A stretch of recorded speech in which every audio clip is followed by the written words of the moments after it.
요한복음 5장 1절부터 17절까지 한 절씩 교독합니다. 그 후에 유대인의 명절이 되어 예수께서 예루살렘에 올라가시니라.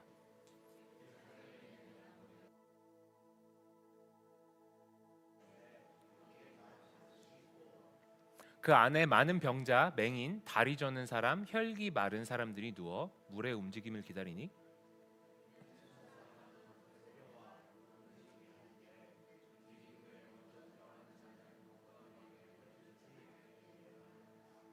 거기 38해 된 병자가 있더라.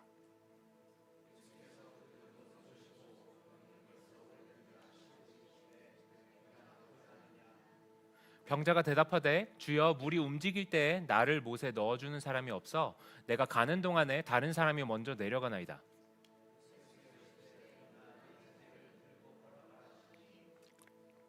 그 사람이 곧 나아서 자리를 들고 걸어가니라. 이날은 안식일이니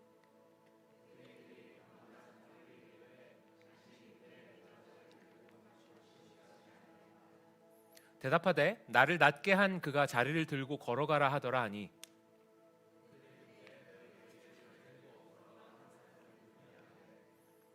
고침을 받은 사람은 그가 누구인지 알지 못하니 이는 거기 사람이 많으므로 예수께서 이미 피하셨습니다.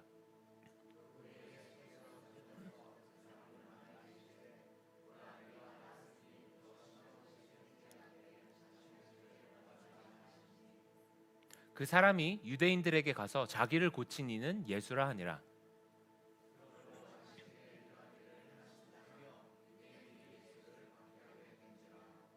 예수께서 그들에게 이르시되 내 아버지께서 이제까지 일하시니 나도 일한다 하시매.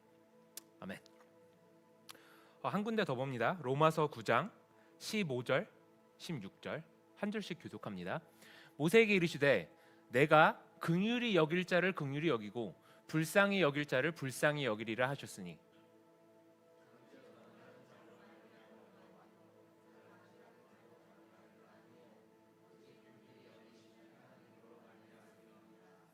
아멘. 저희 교인분들 많은 분들이 최근에 좀 많이 아프셨던 것 같아요. 저를 포함해서. 저희가 이 세상에 살면 이런 육체적인 아픔이 오는 게 너무나도 당연합니다. 가끔은 날씨가 갑자기 급변해서 우리가 아파지기도 하고 또는 병든 사람 옆에 가서 괜히 옮아가지고 아프기도 합니다. 가끔은 저희들이 조심하지 않아서 아프기도 합니다. 예를 들어서 더러운 돈을 만지다가 그 손으로 피자를 먹는다든지 여러 가지 실수로 인해서 정수되지 않은 물을 마신다든지 여러 가지 이유 때문에 저희들이 아플 수가 있습니다. 그런데 이런 육체적인 질병도 이렇게 여러 가지 방법으로 우리에게 오지만 영적인 아픔도 굉장히 비슷하게 올 경우가 많습니다. 가끔은 우리가 있어야 할 장소가 아닌데 있어서 영적인 아픔이 오는 경우가 있습니다. 가끔은 우리가 같이 있으면 안 되는 사람들과 같이 있기 때문에 아플 때가 있습니다. 가끔은 우리가 조심히 살지를 않아서 아픈 경우가 있습니다. 굉장히 비슷하죠? 그런데 이 영적인 아픔은 훨씬 더 치명적입니다. 왜 치명적이냐? 저희 몸에는 이뮨 시스템이라는 게 있습니다. 면역력이 있는데 이 면역 시스템 때문에 저희가 아프면 몸에서 항체를 만들어내서 그것들을 싸우고 결국은 아픔을 이기게 됩니다. 육체적인 질병은 그렇게 해서 이겨낼 수가 있어요. 그런데 영적인 질병은 저희들이 치료하지 않으면 썩습니다. 가만히 있는다고 절대로 나아질 수가 없는 병이 영적인 병입니다. 가만히 놔두면 그래서 문둥병자처럼 썩어 들어가서 나중에는 손을 댈 수가 없을 정도로 데미지를 입습니다. 저희가 영적인 이런 병 같은 것을 얘기를 할 때도 많은 사람들은 최대한 과학적인 방법으로 이것을 이해하려고 노력합니다. 저 역시도 물론 제가 약사기 때문에 과학적으로 공부를 했기 때문에 저도 그러했습니다. 그런데 영적인 질병은 절대로 과학적으로 접근해서는 해결이 안 됩니다. 증상만 보면 어떻게 보면 우리가 알고 있는 질병과 유사할 수가 있어요. 한번 생각을 해보십시오. 어떤 사람이 벙어리입니다. 벙어리인데 의사한테 이 사람이 왜 벙어리일까요? 라고 진단을 내려달라고 하면 의사가 뭐라고 하겠습니까? 성경에서 보면 굳이 찾아보지 않겠습니다. 예전에 다 나눴던 내용입니다. 마태복음 9장에 보면 벙어리 귀신이 들린 사람이 있습니다. 그런데 벙어리 귀신을 쫓아내니까 갑자기 말을 하기 시작합니다. 성경에 또 보면 누가복음 13장에 보면 18년 동안 허리가 이렇게 구부러져 가지고 펼 수가 없는 사람의 얘기가 나옵니다. 아마 현대 의사에게 진단을 해달라 그러면은 허리 디스크 몇 번이 나갔네요. 또는 여기가 신경이 이렇게 구부러져 가지고 이거는 어떻게 치료할 수가 없습니다. 여러 가지 과학적인 방법으로 접근을 하겠지만 성경에서는 이 역시도 귀신이 행했다고 합니다. 그것을 어떻게 하느냐? 예수님께서 귀신을 내쫓으시고 나니까 이 허리를 못 피던 이 여인이 허리를 필 수가 있게 됐어요. 정신적으로 문제가 있는 사람들을 진단을 할 때 어떻게 진단을 하겠습니까? 대부분은 우울증. 여러분, 우울증 약이 무엇인지 아십니까? 아주 간단합니다. 그냥 이 사람을 신경 안정제라고 하죠. 이건 우울증이 아니고 저기 뭐지? 조현증. 조현증. 신경 안정제를 주고 우울증 같은 경우는 이 엔타이디프레센트를 줍니다. 그런데 정신병들을 대부분 치료를 할 때 먹는 약들이 다 공통적인 게 있어요. 공통적인 사이드 이펙트가 있는데 그게 뭐냐면 잠들게 하는 거예요. 그러니까 쉽게 말하면 그냥 재우는 거예요. 절대로 나아지지 않습니다. 현대 의학으로 치유할 수 있는 부분이 있고 치유할 수 없는 부분이 있는데 영적인 문제를 근원이 영적인 문제인 거를 갖다가 이런 현대 과학으로 접근을 하려고 하면은 마치 목이 마른데 밥을 먹는 느낌이랄까? 전혀 알맞지 않는 해결책을 이렇게 내놓는 거겠죠. 그런데 겉으로 어떤 증상이 나타나는 그것 뒤에 사실은 이런 영적인 문제가 깔려 있는 경우가 굉장히 많습니다. 저희 인간들은 이 몸이 있고요, 그리고 혼이 있고 영이 있습니다. 이 세 개는 마치 DNA처럼 이렇게 꽈배기처럼 다 연결이 되어 있습니다. 그래서 어떤 결과가 나타나느냐? 저희들이 영적인 문제가 생기면 저희들 혼적으로도 괴롭기를 시작하고 그 다음에 육적으로도 괴롭기 시작합니다. 그래서 어떤 한쪽이 고장이 나면 다른 쪽으로도 증상이 나타나기 마련입니다. 문제는 이 영적인 문제를 진단하고 치료하는 것이 너무나도 중요한데 이 부분들을 사람들이 간과하고 있다는 거예요. 믿음 생활을 한다고 하면서 영적인 문제가 있는 것을 감지하지 못하고 그냥 내버려 두는 거죠. 그런데 문제는 뭐냐? 아까 말씀드렸지만 이 영적인 문제는 치료를 받기 전에는 계속 나빠질 수밖에 없습니다. 예를 들자면 이빨 썩는 거랑 같습니다. 여러분, 이빨이 썩기 시작하면은 그 썩기 시작하는 것을 아무리 이를 닦는다고 해도 아무리 깨끗하게 한다고 해도 그 썩는 것이 멈추지 않습니다. 영적인 아픔이 마찬가지입니다. 영적인 고통이 오는 것도 마찬가지입니다.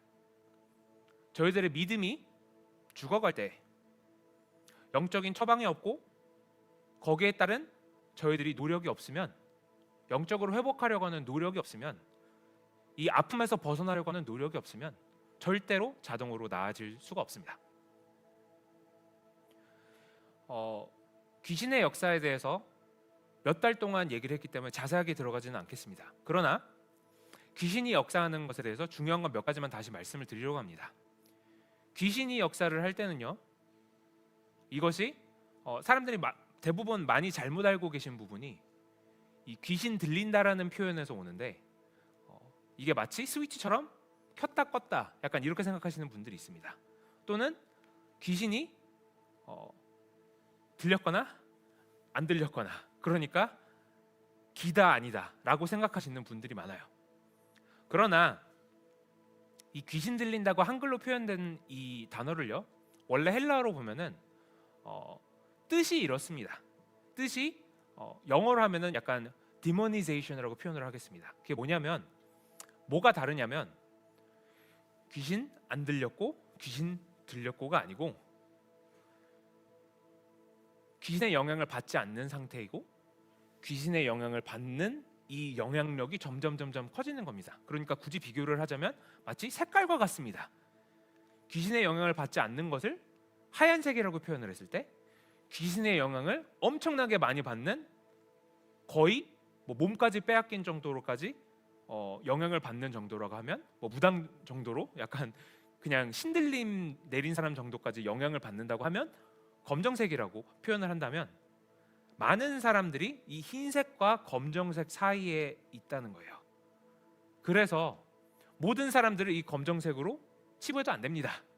영적인 아픔은 누구나 아플 수가 있어요. 분명히 죄로 시작합니다. 영적인 아픔은.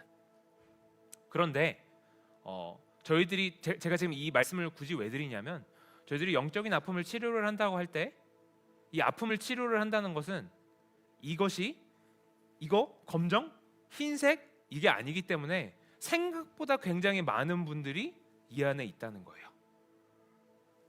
그래서 많은 분들이 치료가 필요한데, 문제는 제가 아까도 말씀드렸지만 나는 그래도 조금 흰색에 가깝지 않을까? 이렇게 생각하시는데, 심지어 그렇다고 할지라도 제가 아까 뭐라고 말씀드렸죠? 치료를 안 하면 썩는다고 했습니다. 가만히 있으면 이게 흰색으로 되는 게 아니고요, 가만히 있으면 검정색으로 점점 짙어집니다. 이것이 어떻게 이런 일이 일어나냐면, 나의 삶 가운데 내가 죄를, 작은 죄라도 하나 둘씩 허용하기를 시작을 하면 그 죄가 나를 다스리기를 시작합니다. 예를 하나 들어드리겠습니다. 어떤 사람이 필요해서 돈을 벌기를 시작을 했어요. 그런데 돈이 잘 벌려. 그랬더니 욕심이 생깁니다. 욕심이 생기면 어떡합니까? 그럼 돈을 더 벌려고 하겠죠. 돈 하게 됩니다. 그러면 어떤 일이 일어나느냐?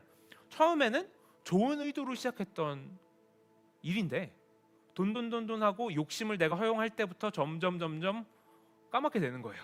그러다가 내 삶의 어떤 한 부분은 완전 장악당해 버립니다.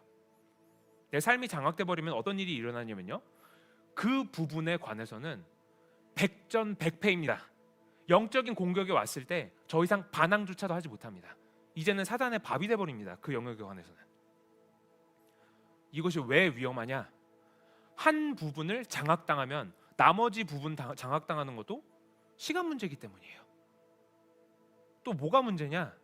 치료를 하지 않고 가만 놔두면은 이게 더 아파진다는 거예요.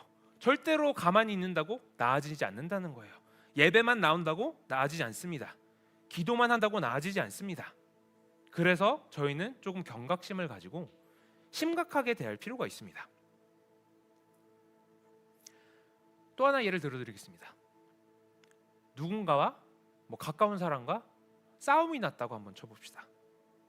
치고받고 싸우는 건 아니라고 할지라도 저희들이 다투게 되면, 누군가와 다투게 되면 심적으로 굉장히 괴롭죠. 사람이면 그렇습니다. 양심이 살아있다면 괴로워야 정상입니다. 어떤 사람과 다투게 되면 마음이 괴롭기를 시작을 합니다. 그게 왜 괴로울 거라고 생각하십니까? 그 뒤에는 영적인 문제가 항상 같이 따릅니다. 내가 이 사람을 미워하고 싶은 마음이 계속 옵니다. 유혹이 계속 옵니다. 그런데 그 유혹을 내가 허용하면 어떻게 되냐면, 처음에 여기에서 점점 아파지고 있는데, 이 아파지는 게 실질적으로 어떻게 보이느냐, 내가 이 사람을 미워하는 마음이 점점 커지기 직전인 거예요. 한마디 뱉으면 이제 여기로 갑자기 확 튀는 거죠. 이렇게 가고 있을 이 기로점에서 여기에서 내가 죄를 지을까 말까 사단이 계속 유혹을 합니다. 야, 너가 잘했잖아. 욕해버려. 저 사람이 잘못한 거잖아. 미워해. 이 유혹을 허용하다 보면 어느 순간에 내가 여기에 완전 검정색이 돼버려 있습니다. 그래서 그러면 어떤 일들이 일어나느냐, 다음부터는 용서라는 것을 할 수가 없게 됩니다. 질병이 나를 사로잡는 거예요. 용서를 할 수 없게 된다는 게 어떤 표현이냐, 어떻게 나타나냐면, 어떤 사람이 나에게 10을 잘했고 1을 잘못했어도 10은 보지 못하고 1 때문에 이 사람들을 증오하게 됩니다. 엄청나게 무서운 영의 질병인 거예요. 이런 영적인 질병은 납둘수록 더욱더 악화됩니다.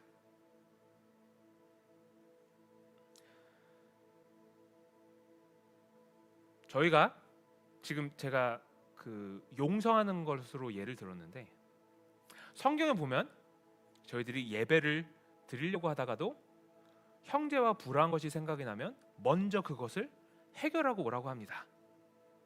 그리고 누군가와 불화가 있었을 때 해가 넘어가기 전에 그것을 해결하라고 합니다. 그게 바로 이 원리 때문에 그런 거예요.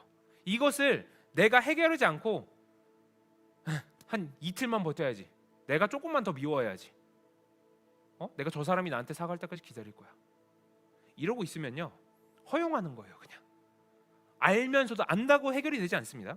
알면서도 허용을 하는 거예요.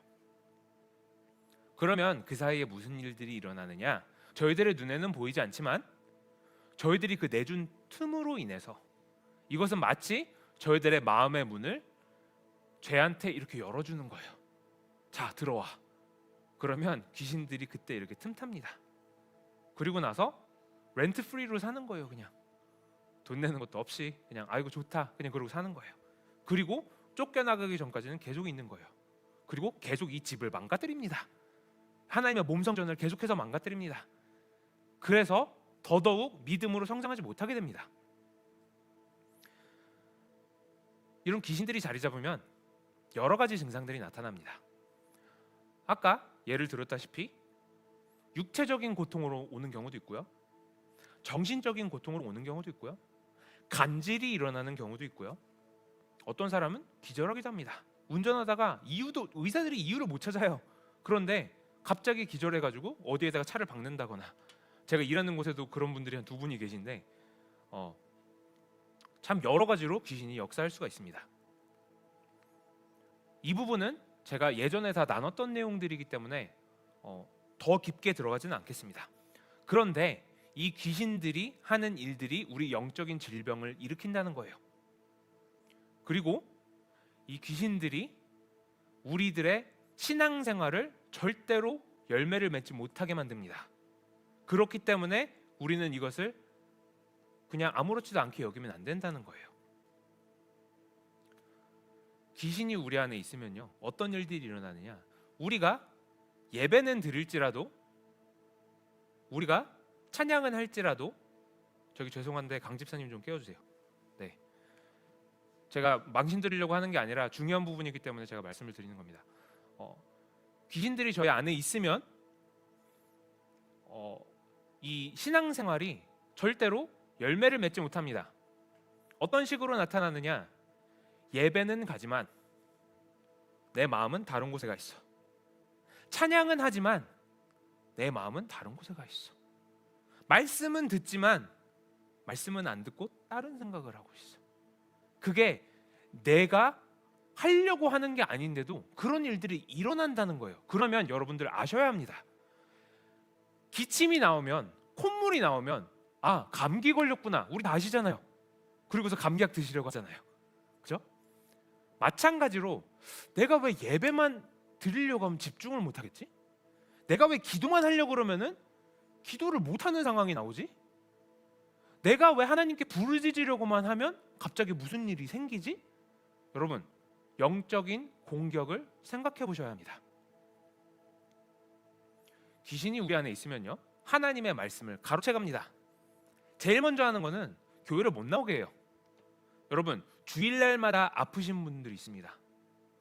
주위에서 혹시 보셨는지 모르겠는데 주일날마다 정말 꾀병이 아니고 정말 주일날만 되면 아프신 분들이 계세요. 그냥 일어나는 일이 아니라고 제가 말씀을 드리는 겁니다. 기도하는 곳에 나아오려고 할 때마다 무슨 일들이 터집니다. 갑자기 사단이 이런저런 유혹을 합니다. 에이, 너 지금 수고했는데, 그동안 수고했는데 조금 좋은 시간 가져. 혼자서 기도하는 시간에 여러 가지 방법으로 참 유혹적으로 다가옵니다. 우리 안에 와서 말씀을 못 들어가는 게 제일 먼저 한다고 하면, 말씀을 들을 수 있는 상황까지 오게 하면 그 다음에 여기서도 끝나지 않습니다. 못 듣게 합니다. 못 듣게 합니다. 제가 예전에 한번 말씀을 드렸는데, 저쪽에서 저희들 예배를 따로 드릴 때 저쪽에서 제가 찬양을 인도하고 예배를 드리는데 내가 한참을 막 눈을 비비고 막 그랬어요. 갑자기 뭐가 보이기를 시작하는데, 뭐가 보였냐면요, 이 검은 형체가 두 개가 보였는데, 하나는 어떤 한 아이의 뒤에 가서 귀를 이렇게 막고 있고요, 설교를 못 듣게 한다는 거예요. 귀를 이렇게 막고 있고, 그리고 어떤 한 아이에게 가서는 무슨 금시계 같은 거를 이렇게 손에 들고 있었는데, 마치 최면 거는 약간 레드선 하는 약간 그런 거 있지 않습니까? 그거를 갖다가 앞에서 이렇게 똑딱똑딱 하고 있더라고요. 그런데 이거를 하고 있는 그 사람이 그 시계를 이렇게 보고 딴 생각을 하고 있는 거예요. 이렇게. 그래서 여러분, 저는 예배 드리고 있는데 이게 졸음이라든지 또는 다른 생각을 하게 된다든지 그런 것에 대한 바라보는 관점이 너무 바뀌게 됐습니다. 그래서 제가 이것을 보고, 아니 이게 내가 지금 뭘 보는 거야 하고 잠을 못 잤나, 뭐 별 생각을 다 해봤어요, 여러분. 그런데 부채질하는 것도 보이더라고요. 어떤 사람 잘 자르고 막 이렇게 부채질을 해요. 이렇게. 그런 거를 보고서, 아, 이게 영적인 공격이 교회에 들어온다고 해서 끝나는 게 아니구나. 이것은 심각하게 가르쳐야 되는 부분이구나. 저는 그때 그렇게 깨달았습니다. 말씀을 못 들어가게 한다는 거예요. 어떤 방법을 써서라도. 말씀이 들어오려고 하면요, 의심을 심어줍니다. 자리 잡지 못하도록. 말씀이 자리 잡지 못하도록 아멘으로 받아들이고 이것을 씨앗을 심는 게 아니고, 아멘을 못하도록 의심으로 여기를 아예 아스팔트로 이렇게 막아버립니다. 그래서 이 말씀의 씨앗이 내 안에 들어와서 뿌리를 내리지를 못해요. 그리고 나서는 새들이 날아와서 이것을 주워간다고 합니다. 성경의 마태복음 13장에 나오는 내용입니다. 신앙만 떨어뜨리느냐, 삶을 괴롭게 합니다. 삶을 아주 괴롭게 합니다. 계속 죄를 짓게 만들고, 죄를 짓고 나면 거봐 네가 그렇지 이러고서 약 올립니다. 네가 무슨 믿는 사람이야, 네 인생을 봐, 너 이렇게 하고 손가락질하는 목소리. 여러분, 사단이 참 잘하는 행동입니다. 이 귀신들이 하는 일이 종합해 보면 이렇습니다. 우리를 하나님께로 나아가게 하는 것이 아니라 계속 하나님으로부터 초점을 돌리게 하는 거죠. 그래서 세상으로 나아가게 합니다. 그래서 이거를 인지를 하고 있지 못하면 나도 모르게 그냥 이렇게 세상으로 가다가 보면 어느 순간에 와보면 너무 멀리 온 거야. 그리고서 이제는 내가 어떻게 해야 될지를 모르겠다는 생각이 듭니다. 영적인 아픔은, 영적인 병은 확실하게 짚고 치료하고 넘어가야 되는 부분입니다. 이 세상으로 끌어가는 예를 하나를 들어드리겠습니다. 왜냐하면 영적인 공격이 오는 것은 영적인 공격으로 아셔야 되기 때문이에요. 그냥 사람적인 생각이 아니라는 겁니다. 내가 열심히 기도했어. 내가 열심히 말씀을 읽었어. 내가 열심히 사람들하고 같이 교제도 했어. 내가 교회에서 할 거 많이 했어. 그런데 그럼 재미 좀 있으면 되는 거 아니야? 나 좀 너무 힘드니까, 너무 피곤하니까, 너무 스트레스 받으니까 조금만 쉬지 뭐. 굉장히 유혹적이지 않습니까? 그런데 그렇게 공격이 시작된다는 겁니다. 제가 그냥 하는 소리가 아닙니다. 이렇게 공격이 시작되고서 한 주, 두 주만 지나 보십시오. 어떤 일이 일어나는지 아십니까? 내가 굳게 다짐했던 기도 생활, 말씀 생활 온데간데 없고 어느 순간에 보니까 내가 세상에 가 있습니다. 이래서 영적인 공격을 우리가 인지하고 있지 못하면 100점 100패입니다. 그래서 우리가 정신을 차려야 합니다. 귀신이 역사할 때는요, 여러 가지 증상들이 있습니다. 예전에도 나눴던 내용이지만 내 머리를 사로잡는 그런 생각들을 줍니다. 누군가를 미워하게 하는 마음, 그리고 계속 옛날 일들을 생각하게 합니다. 계속 그렇게 공격을 합니다. 모든 속상한 거, 예전에 있었던 나의 아픔들 계속 생각나게 하면서 저 사람을 미워하게 하는 게 목적입니다. 내가 어떤 특정 사람을 향해서 너무 미워하는 마음이 들어. 근데 저 사람이 객관적으로 따지고 보면 나한테 그렇게 미워할 짓을 하지를 않았어. 한번 의심해 보셔야 합니다. 내가 왜 이렇게 사람을 용서를 못하지? 내가 왜 이렇게 사람들을 미워하지? 왜 저 사람은 이렇게 미운 거지? 이 영적인 질병을 생각해 보셔야 합니다. 몸에서 어떤 부분이 아프고 그것이 막 이렇게 움직이는데 의학적으로도 설명을 할 수가 없는 것이다. 한번 의심해 볼 필요가 있습니다. 밤에 자는데 계속 가위가 눌린다든지, 안 좋은 꿈이 계속된다든지, 계속 나잇메어가 이렇게 오고 그러면 한번 의심해 볼 필요가 있습니다. 그리고요, 가장 간단한 거는 귀신이 강하게 역사하는 사람들은 얼굴이 어둡습니다. 밝을 수가 없어요. 잠을 잘 못 자거든요. 에너지가 없습니다. 교회에 와서도 기도를 못 합니다. 성경을 읽는데 뜻이 이해가 안 가. 아무리 읽어도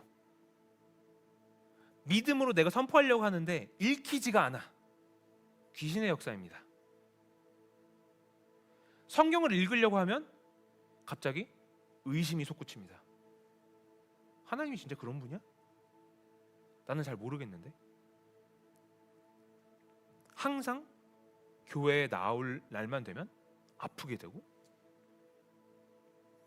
여기에 온다고 해도 예배에 집중하지 못하게 되고. 여러분, 저희가 아프면 하는 것이 몇 가지가 있습니다. 여러분들은 어떨지 모르겠지만 저는 아프면 비타민 C를 막 먹기 시작합니다. 이민 시스템을 튼튼하게 하고 싶어가지고, 오래 살고 싶어서 비타민 C를 막 먹습니다. 저희가 아프면 낫고 싶어하는 게 자연적인 현상입니다. 아픈데 나아지고 싶은 마음도 없다면 심각한 상황입니다. 제가 같이 일하는 분이 있는데 폐암이 걸리셨어요. 그런데 엄청난 골초입니다. 어떻게 보면 당연한 결과죠. 그러면 조금이라도 낫기 위해서 담배를 끊고 노력하는 무언가가 있느냐? 그렇지 않습니다. 어차피 죽을 거 뭐 조금 더 일찍 죽으면 어때? 그러면서 그냥 담배를 계속 핍니다. 더 심각하다는 거예요. 아프면 나아지려고 노력을 하는 모습이 있는 것이 아니라 아프면 아픈 거지. 여러분, 영적인 아픔이 있을 때 이렇게 대응을 하면 죽습니다. 영적인 죽음이 옵니다.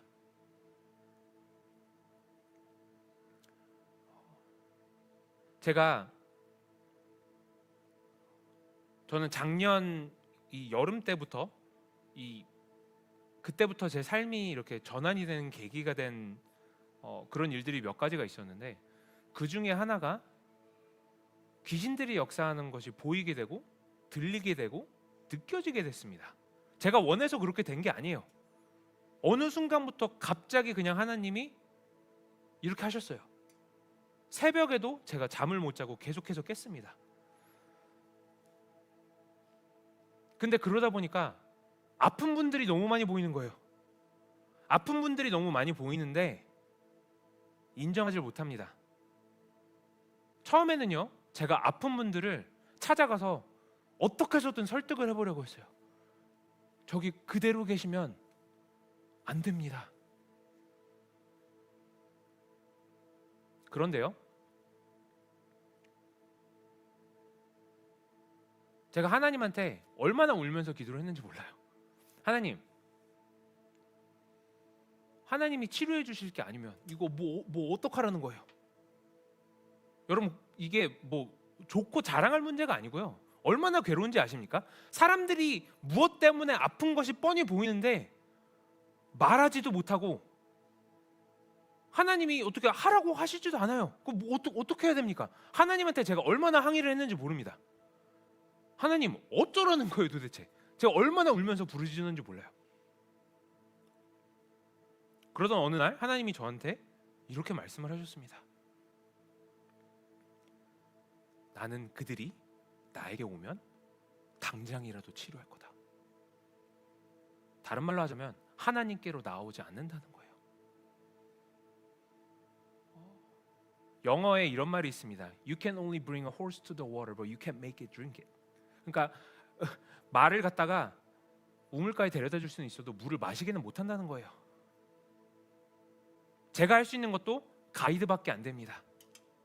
치료하시는 분도 하나님입니다. 치료를 받고 싶으면요, 아까 본문에서 읽었던 것처럼 예수님이 이렇게 오셨을 때 예수님이 뭐라고 물으셨는지 아십니까? 치료받기를 원하느냐? 거기에 예라고 대답하고 순종을 해야 되는 모습이 우리에게 있어야 됩니다. 5절과 6절을 잠시 다시 보겠습니다. 거기 38해 된 병자가 있더라 이렇게 기록이 되어 있어요. 굉장히 오래됐죠. 예수께서 지금 누워 있습니다. 이 사람이 그 누운 것을 보시고 병이 벌써 오래된 줄 아시고 이르시되 내가 낫고자 하느냐 이렇게 물어보셨습니다. 말씀 내려주셔도 됩니다. 저희가 치료받기를 원하면요, 인정을 해야 됩니다.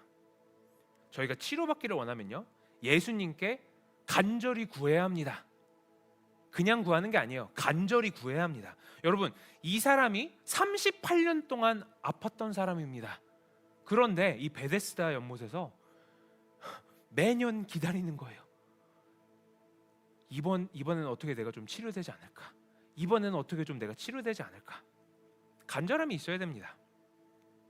본인이 병자라는 걸 너무 잘 알아요. 38년 동안 아픈 사람입니다. 예수님도 아셨습니다. 누운 것을 보시고 오래된 병자인 걸 아시고 예수님께서 물으셨다고 했어요. 저희가 예수님 앞에 나올 때는 하나님 괜찮아요 이렇게 나오면 안 됩니다. 아픈 거를 그대로 다 말씀을 하셔야 돼요. 하나님의 자비를 구합니다. 하나님 나 너무 아파요. 내 힘으로 할 수 있는 게 아무것도 없습니다. 하나님 나 한번 만져주시면 안 됩니까?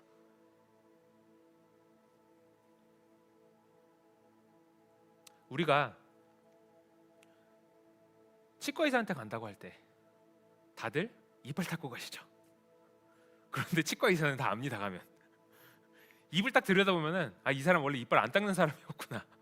그거 뻔히 다 아는데도 치과를 가기 전에 우리는 이를 닦습니다. 예수님 앞에 나올 때 저희가 그런 행위를 할 필요가 없다는 거예요. 다 하세요. 38년 다 하세요. 저희가 그냥 예수님 앞에 나오면 예수님이 그냥 이렇게 아십니다.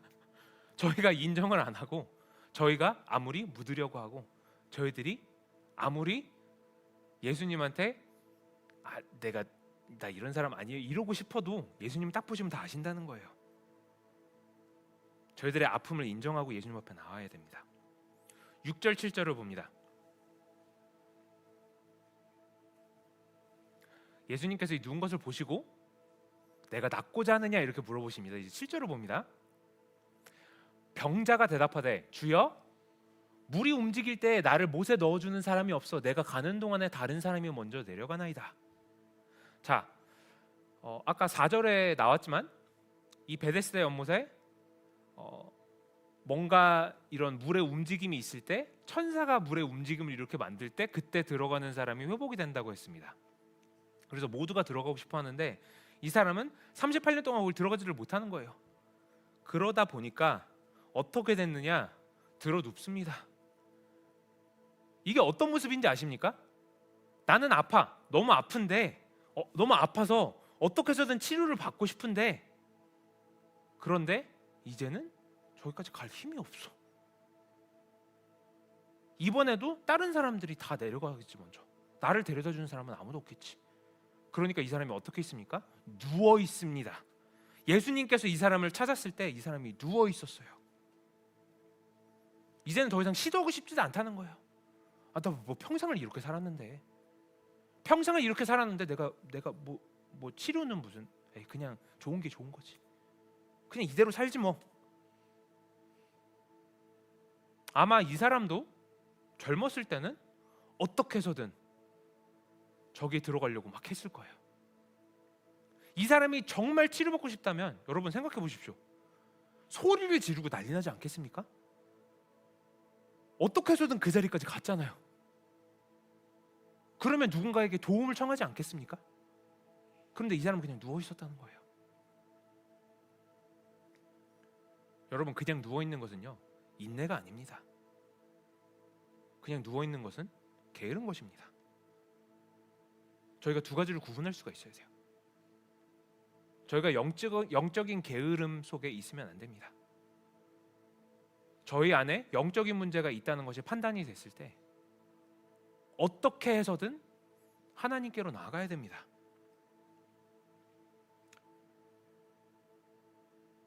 저희가 치료받고 싶으면 치료받을 믿음이 있어야 합니다. 예수님께서 아까 6절에 이 사람을 딱 보시고 다 아셨어요. 오랫동안 아픈 사람이구나. 질문 한 가지만 하셨습니다. 내가 낫고자 하느냐? 너에게 나을 믿음이 있느냐? 예수님 이걸 보시는 거예요. 여러분, 굉장히 중요한 질문입니다. 저희들 가운데 영적인 질병이 있다고 했을 때, 예수님께서 저희들을 찾아오셨을 때 내가 정말 낫고자 하느냐? 이렇게 물어보신다면 당연히 네, 그렇습니다. 저 좀 치유해 주세요. 이렇게 말씀하실 수 있겠습니까? 무슨 뜻이냐면요, 예수님께서 치유하신다는 것은 더 이상 같은 삶을 살 수가 없다는 거예요.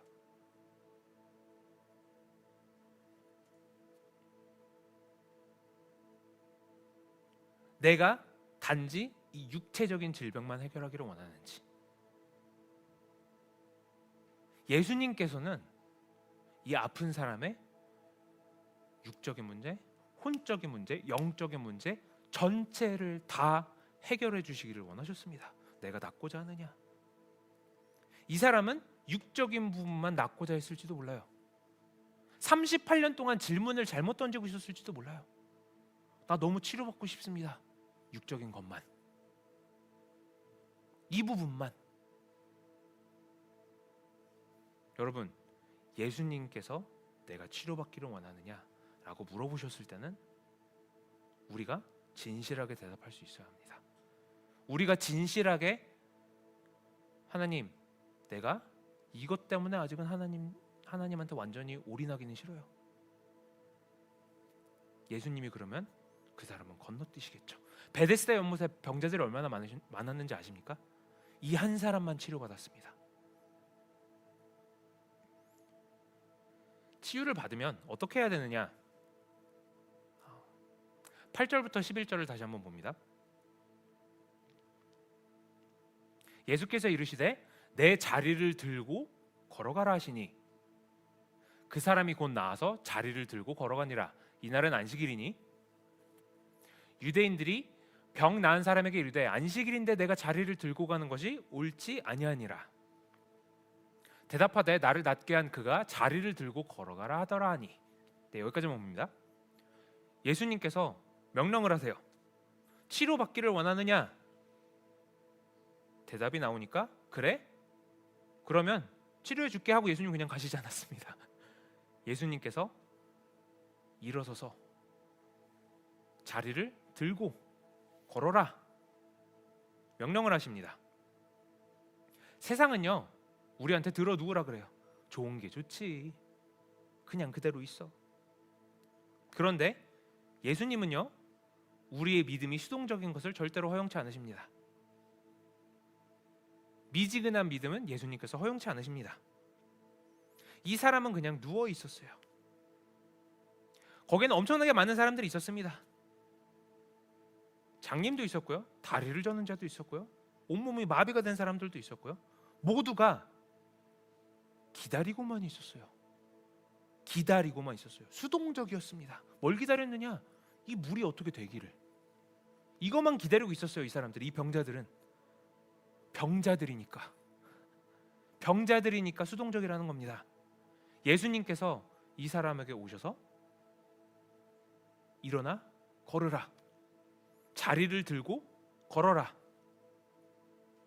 재밌는 것은 예수님께서 이 병자하고 대화를 하실 때 병자가 아니 아무도 나를 이 연못에 갖다 주는 사람이 없습니다, 데려다 주는 사람이 없습니다, 이렇게 얘기를 할 때 예수님께서 거기에 대한 반론을 하지를 않으십니다.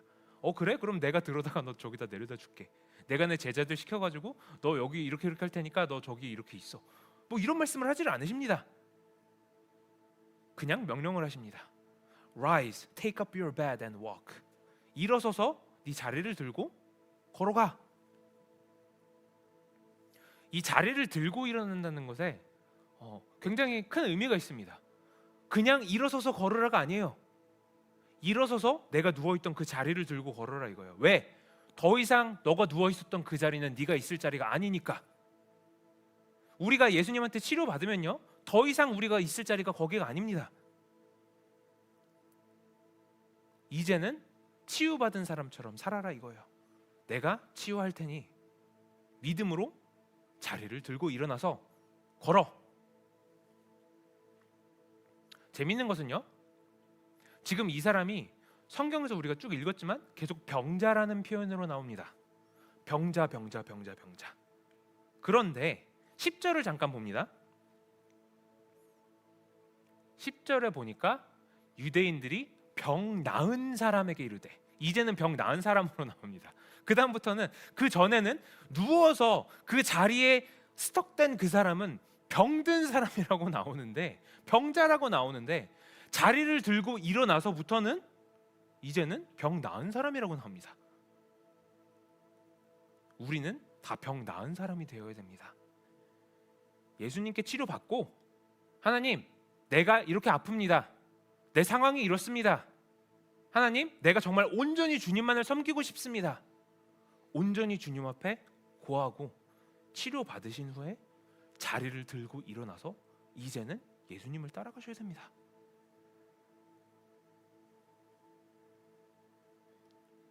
우리가 아프다고 해서 한 자리에만 계속 있으면 안 됩니다. 우리의 신앙생활은 항상 능동적이어야 합니다. 예수님께서 이 사람에게 말을 했지만 이 사람이 만약에 자리를 들고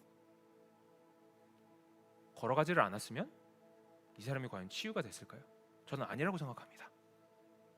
또는 이 사람이 일어나서 걸어갔다고 했을 때 자리를 들고 일어나지 않았으면 이 사람은 이 자리를 가지려고 다시 돌아오게 돼 있습니다.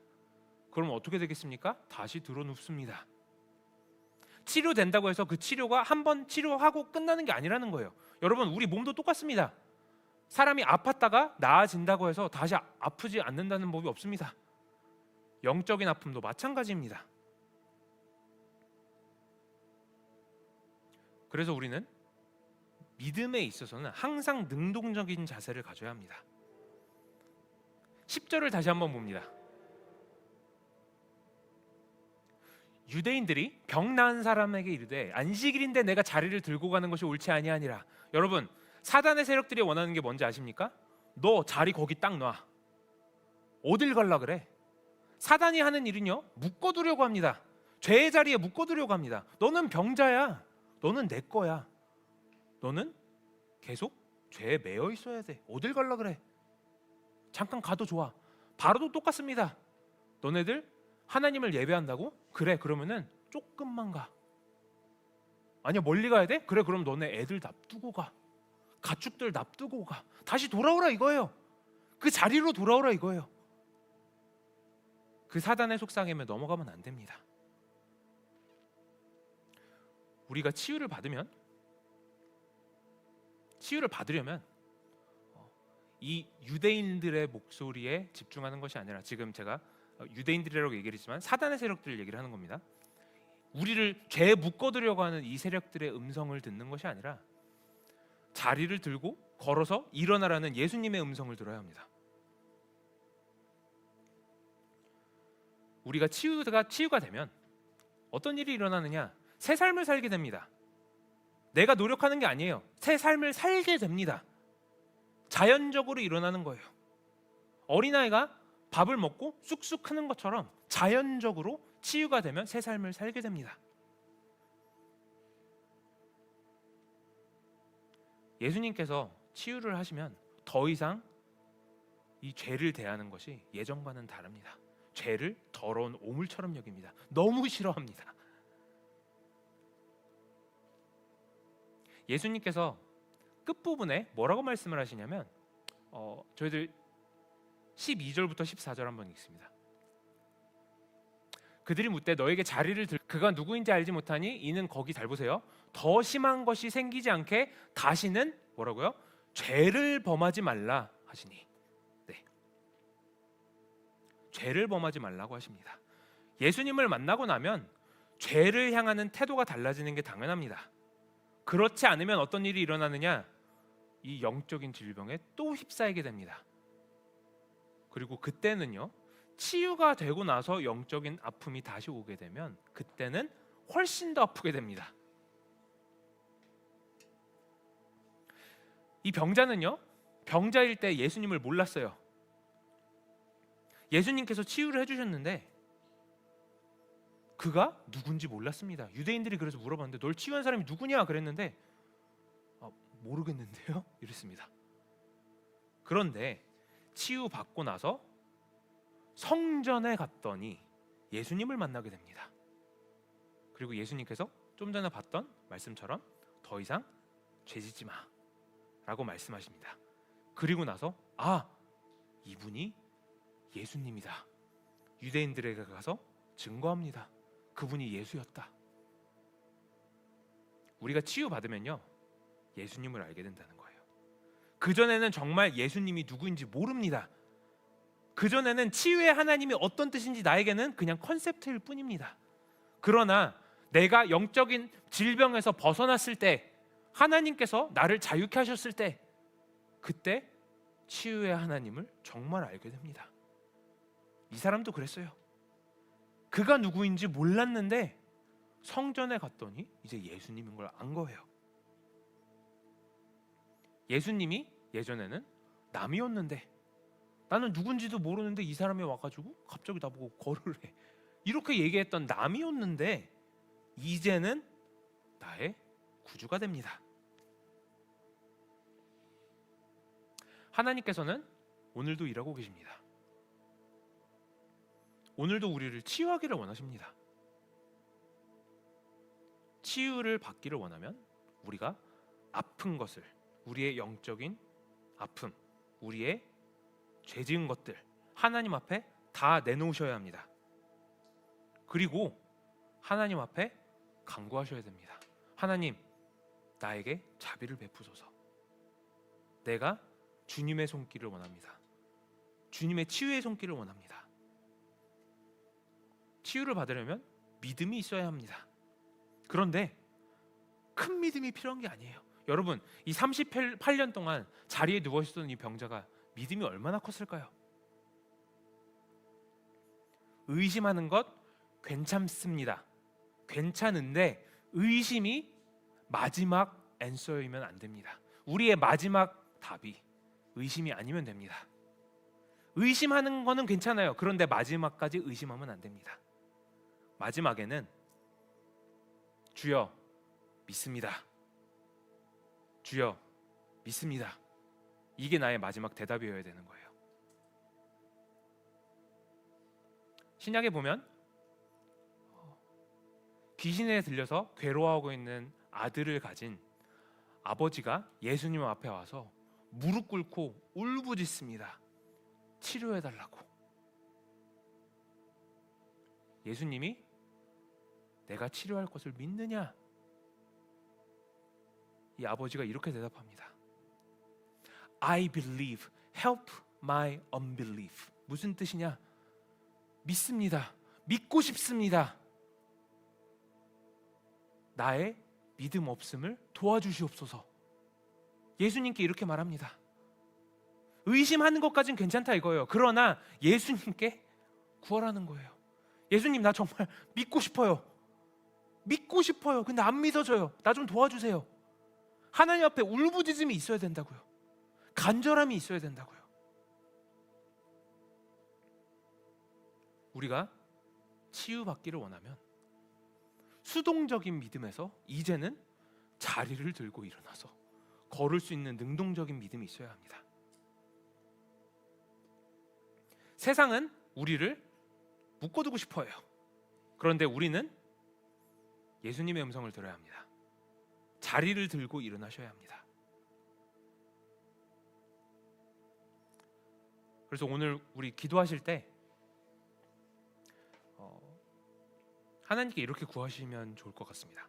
하나님, 내가 정말 주님의 손길을 원합니다. 내가 치유받기를 원합니다.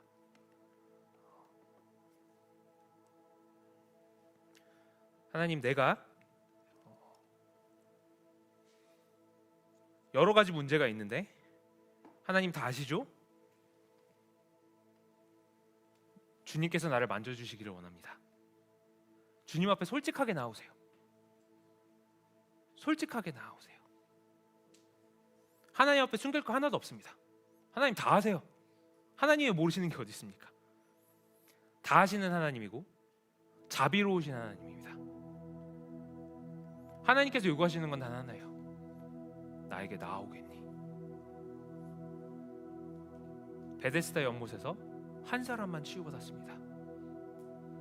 예수님께서 내가 치유받기를 원하느냐? 이 사람은 치유받기를 원한다고 했어요. 우리도 다 그 한 사람이 되기를 원합니다. 같이 찬양하고 기도하겠습니다.